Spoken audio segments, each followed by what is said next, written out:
Let's take a look at the operating system here. So what we've got here is your standard Android 2.2 Froyo build. It's very smooth, very fast. It runs very well on this capacitive screen. You got the applications which will kind of pull right up, and then you can scroll left and right. It's very responsive.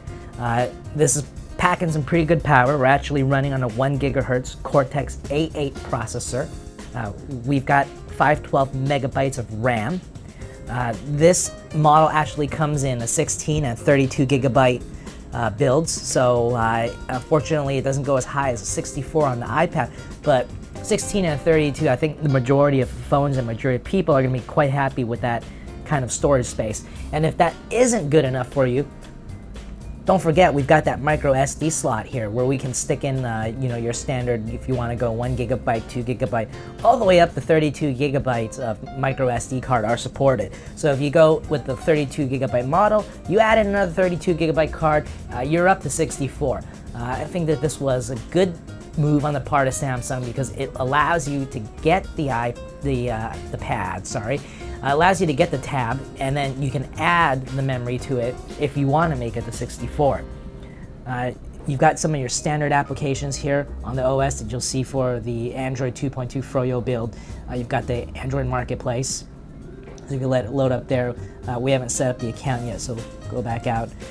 You've got all of your basic stuff here. You've got the YouTube, the maps, the video, the phones. Like I said, if you go into the applications, then you bring up a whole wealth of other applications. You got this treasure trove here, Samsung apps. This is built by Samsung, so you get apps through the Samsung platform.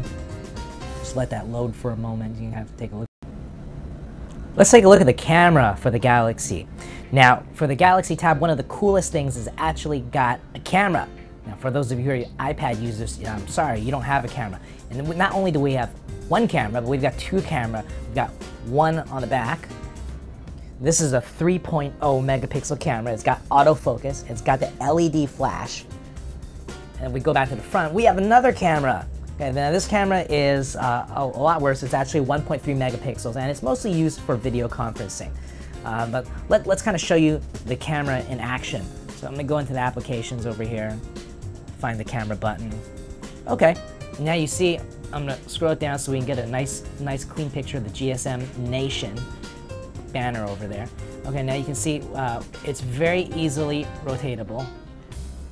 So you can use the camera buttons no matter whether you're in landscape or whether you're in portrait format. I'm going to go into landscape. Okay, so let's go over here, just put it horizontally. Okay, and then over here you've got all the normal buttons that you would normally see in the camera. You've got the scene mode, you've got the exposure, the flash, settings. When you take a picture, you just press the button on the right and you snap the picture. You can click onto the album so you can go back and see the pictures you took. I'm going to delete this.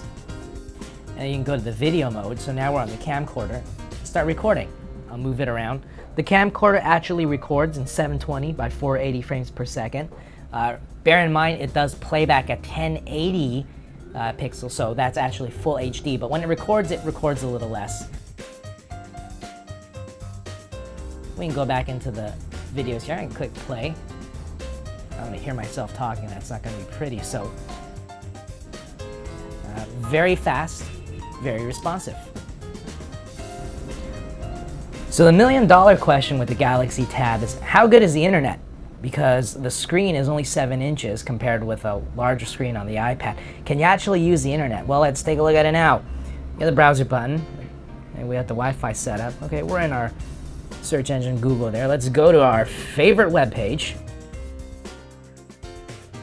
gsmnation.com.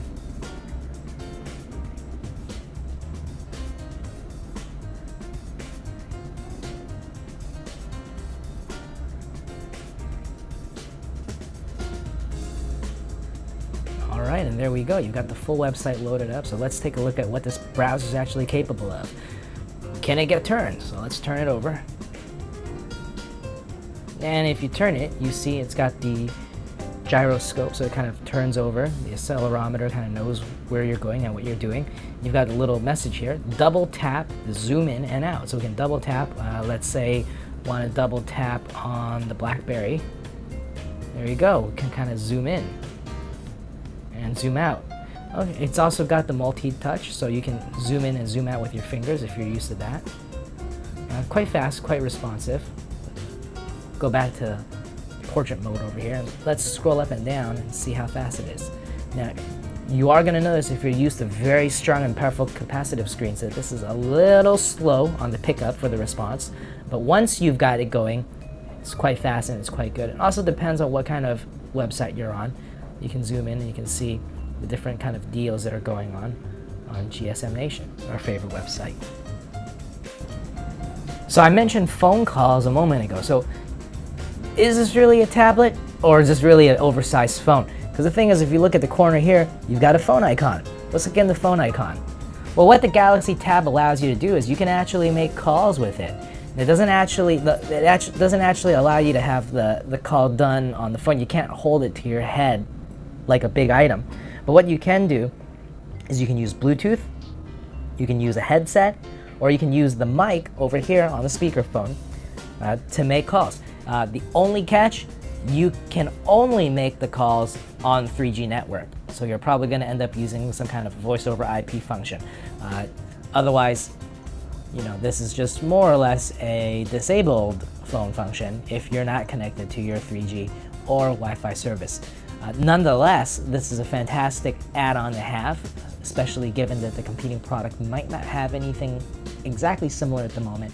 And you've got the normal call stuff. You've got the dialer, you've got the logs, you've got the contacts. Contacts are great if you want to have an integrated experience with emailing and SMSs, or even social media, groups, favorites. And that's a calling function with the Galaxy Tab. So our conclusion for the Galaxy Tab is that it's definitely a contender. It's got a lot of functions and it's got a lot of features that you might not necessarily find in an iPad. It's definitely a tab and it's definitely not a phone. Okay, the question is kind of, you know, is the screen size a little too small? Well, you know, it fits right in your hand, and that's the really nice part about it.